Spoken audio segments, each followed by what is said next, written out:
In a move that's sending shockwaves across the nation, President Donald Trump has signed an executive order halting all federal funding and support for gender transitions among minors. Effective immediately, the U.S. government will no longer fund, sponsor, promote, assist, or support gender-affirming medical care for individuals under the age of 19.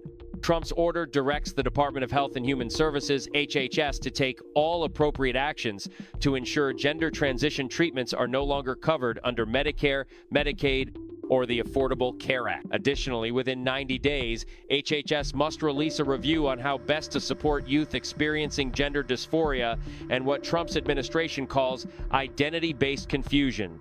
But that's just the beginning. The order also severs U.S. reliance on the World Professional Association for Transgender Health, WPATH, dismissing its guidelines as junk science. The move further fuels an already raging debate about whether minors should have access to gender transition treatments, including puberty blockers, cross-sex hormones, and surgeries. Countless children soon regret that they have been mutilated and begin to grasp the horrifying tragedy that they will never be able to conceive children of their own or nurture their children through breastfeeding. Trump's order states, these vulnerable youths face a lifetime of medical complications, a losing war with their own bodies, and tragically, sterilization.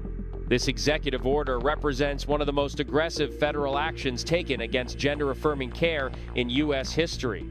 LGBTQGO1 advocacy groups, medical organizations, and civil rights activists have slammed the decision.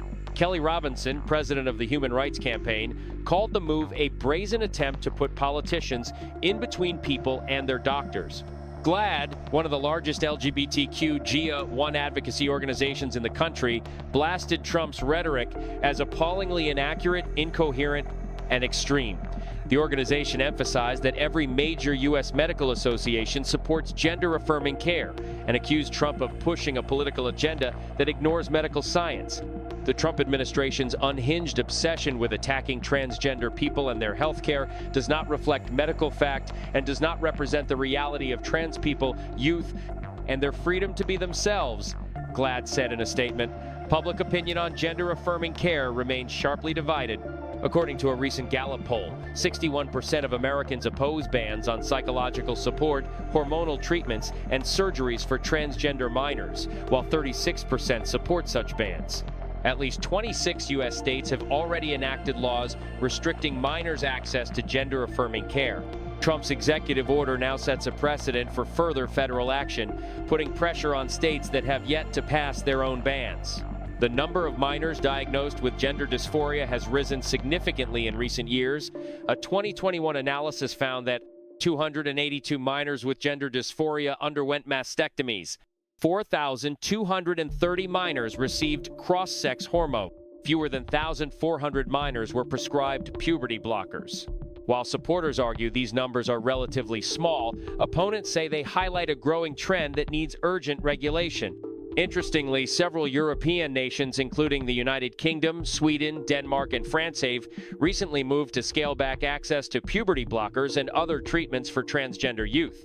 The Cass Review, a landmark study commissioned by the UK's National Health Service, found that the evidence supporting medical interventions for gender dysphoria was remarkably weak and recommended an extremely cautious approach. This raises a critical question. Is the U.S. simply following a broader global shift, or is Trump taking an even more radical stance? Trump's executive order is only the beginning of what could become a major legal and political battle. Lawsuits are expected, with LGBTQGO1 organizations already preparing to challenge the decision in federal courts. Meanwhile, conservative lawmakers are likely to use this moment to push for even stricter national policies on gender-affirming care. One thing is certain, this fight is far from over. Want to know the shocking next steps Trump is planning? Click on one of the videos on your screen now. You won't believe what's happening next in Washington.